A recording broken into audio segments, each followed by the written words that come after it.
pastinya bahagia, terharu. Aduh, aku speechless. Pastinya bahagia karena kita menghantarkan anak kita untuk menuntut ilmu ya. Pastinya pengen kan anaknya menjadi anak yang soleha ya. Pasti bahagia, senang banget.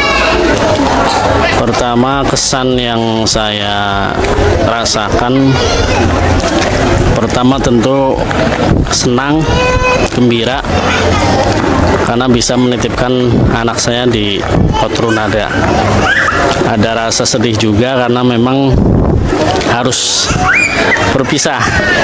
Yang biasa keseharian dengan anak-anak saya ini harus terpisah karena keadaan dan suasana. Mondok yang kedua nih Kak, dari yang ketika MTS dia mondok tuh secara umum perasaannya kalau mondok tuh lebih tenang itu. Terus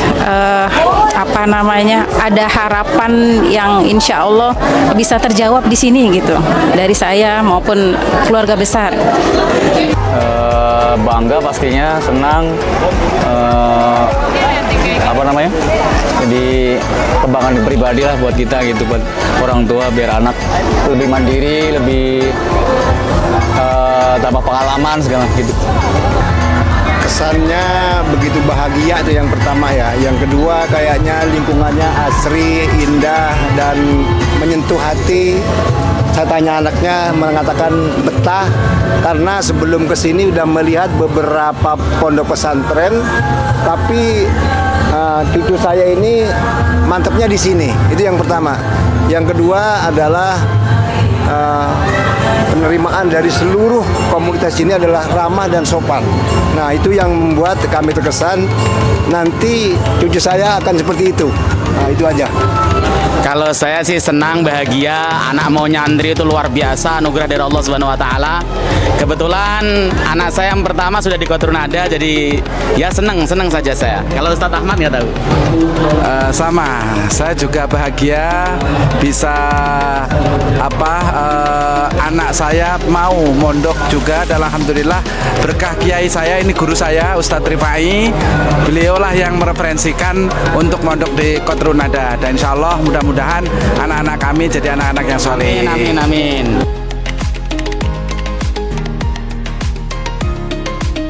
Karena saya berpikir bahwa Kotrunada adalah salah satu tempat untuk menuntut ilmu yang menurut saya sudah sangat baik ya. Karena sebelum ini saya juga kakaknya, kebetulan Saila sudah terlebih dahulu di sini, dan Saila sekarang alhamdulillah sudah kelas 6, dan dengan melihat Saila ya, output dari Kotrunada itu cukup bagus, dan saya pun mempercayakan adiknya untuk di sini juga. Kalau untuk yakin di Kotrunada, pertama saya melihat daripada brosur ya, itu yang pertama ada keyakinan mendidik anak-anak dengan akhlakul karimah. Di situ tertera bahwa ada kajian-kajian kitab yang insya Allah mudah-mudahan bisa membawa anak-anak kami lebih berakhlakul karimah, lebih mengerti agama. Terus kemudian kalau secara umumnya di Kotrun, kemarin yang membuat kita pilih Kotrun itu pertama terus terang memang karena jaraknya. Kami tinggal di Depok, di Cimanggis. Kalau sebelumnya dia di Serang nih Kak, di Pandeglang. Rasanya kok secara jarak jauh. Khawatir anaknya juga jadi merasa jauh gitu ya. Terus akhirnya oke, bismillah kita pilih yang lebih dekat gitu. Kenapa Kotrun? Sebenarnya di Depok banyak. Ya kami coba searching, browsing gitu ya, lewat medsos dan sebagainya gitu. Kenapa Kotrun? Ada beberapa temennya yang sudah di sini. Saya tanyakan, kok sebagian besar positif, baik gitu ya ke anaknya gitu. Orang tuanya bilang begini gitu. Oke, itu jadi masukan berharga buat saya gitu kan.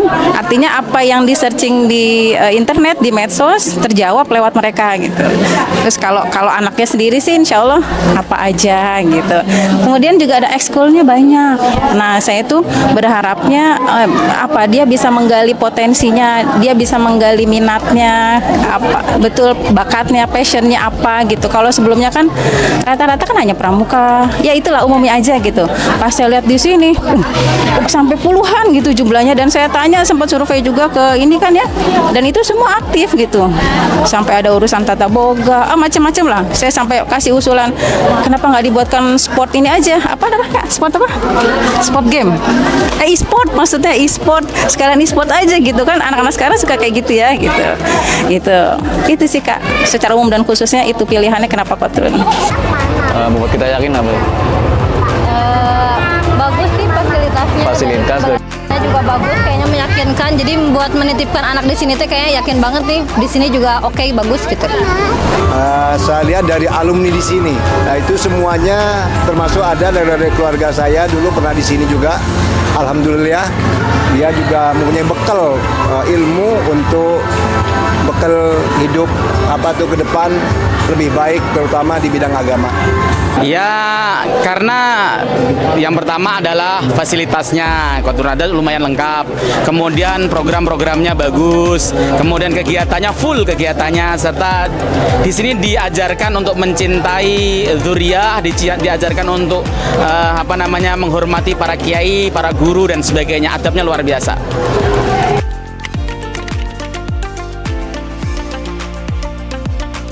Alhamdulillah ya, baru pertama masuk sudah disambut dengan baik. Kebetulan tadi baru saat dari jalan pun baru datang di gerbang, itu sudah sangat penyambutannya udah good banget gitu ya. Pertahankan dan mungkin nanti udah lebih baik lagi. Pokoknya udah bagus banget. Kemudian pas masuk ke dalam juga alhamdulillah udara sejuk gitu kan. Ya pokoknya nyaman deh insyaallah. Kalau kesan untuk lingkungan, memang baru berapa kali kita berkunjung ya, mungkin 3 kali ini ya. Dulu sempat kesini, jadi belum terlalu akrab, tapi insya Allah kesannya ya sangat memuaskan lah ya. Untuk mudah-mudahan dengan harapan anak-anak kami juga betah di Kotrun Nada.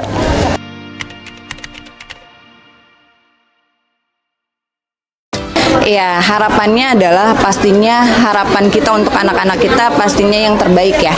Harapannya harapannya untuk Ananda menjadi anak yang soleha, kemudian juga menuntut ilmunya semangat di sini, dan pastinya juga dengan sosialisasi itu pun untuk menuntut ilmu, untuk sosialisasi itu yang bagus lah pokoknya diharapkannya itu aja.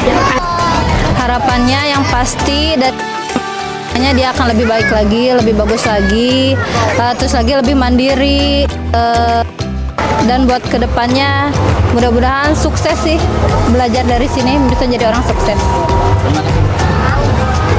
Yang jelas harapan saya kepada cucu saya ini nanti setelah dia mendapatkan ilmu bisa berguna untuk dirinya, keluarga dan masyarakat, terutama untuk dirinya sendiri nih Bang Cucu ya, bisa menjadi kebanggaan untuk keluarga.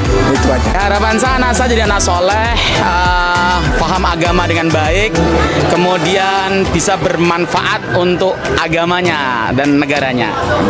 Ya, sama Kiai. Sama-sama.